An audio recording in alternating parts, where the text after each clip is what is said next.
Now, a few days ago, I got this really interesting comment asking, why do I use the Boss RC-505 for acoustic guitar looping? So this was in regard to my daily loop series. If you haven't seen that series, check it out over here. It's where we break down a track loop by loop across the space of a week, and then I perform the track at the end of the week. But somebody asked, why was I not using the Boss RC-505? So in this video today, I want to give you 3 reasons why I personally like to use the Boss RC-300 for acoustic guitar looping.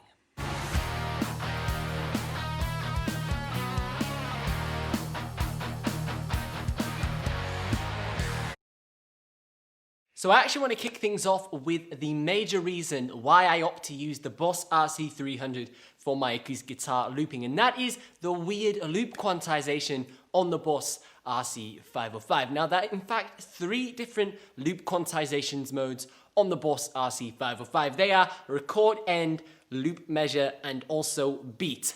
Now, they all respond in various different ways, and in fact, I've got some videos put together where I explain that more in depth. However, what I've noticed is there's no way to actually switch this off entirely on the Boss RC-505. It always means when I click record and then click playback, there's always some form of quantization to try and make that loop fit some form of a grid, which sometimes means the loop doesn't actually play back the exact way that I just played it. It tries to sort of lock it into some form of a tempo. However, with the Boss RC-300, there is no loop quantization. So it means when I play something without a click track, it's going to play back exactly the same at the exact same speed with the exact same feel that I just performed into the loop pedal. Now, I'll demonstrate an example of this loop quantization right now on the Boss RC-505.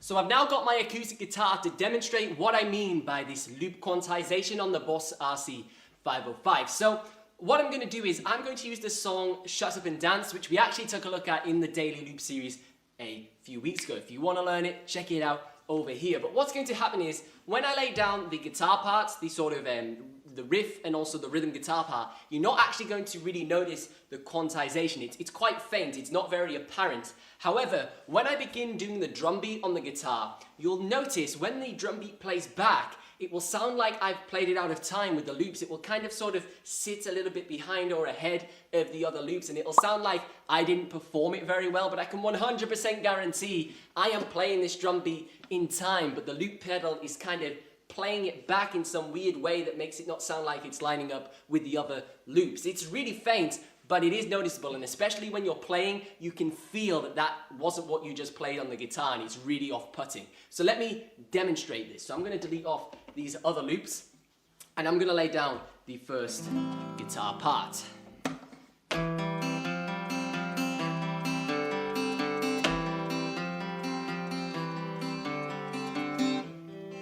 So far it seems like normal. You'd think this is fine. You know, it feels natural.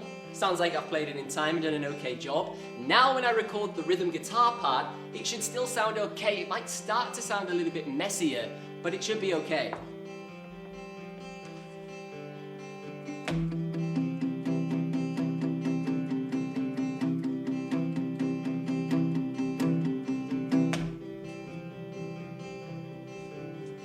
Now everything so far seems perfectly fine, but now when I record the drum beat, you will realize what I'm talking about. Check this out.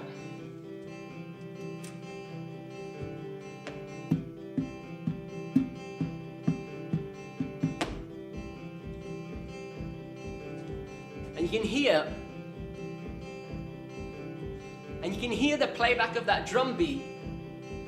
It's just not sitting bang on in time with that loop, and that's because it's kind of like quantized what I just played to sort of fit the other 2 loops instead of just letting it sort of roll naturally, because I'm playing in time naturally, but then the loop pedal's trying to correct that loop to make it fit the other loops with this weird quantization that the loop pedal is doing. Now, it's not a deal breaker with the Boss RC-505. You can kind of get away with it. Crowd, majority of the time, going to be drunk and they're not really going to notice it. But when I do this on the Boss RC-300, I do not experience this issue at all. It's perfectly fine, and it loops exactly how I just played it, and it means the performance is just a bit more enjoyable.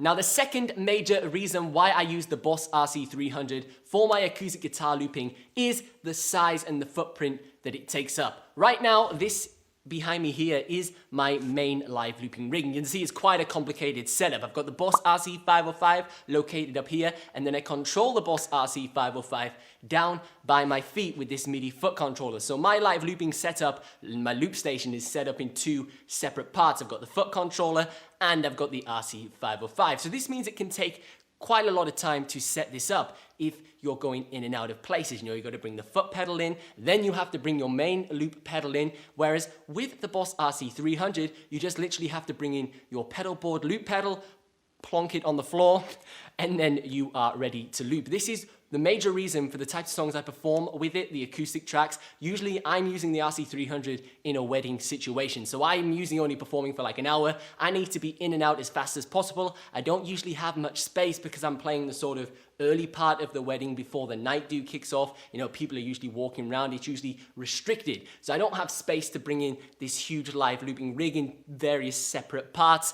And I just need to be as efficient as possible.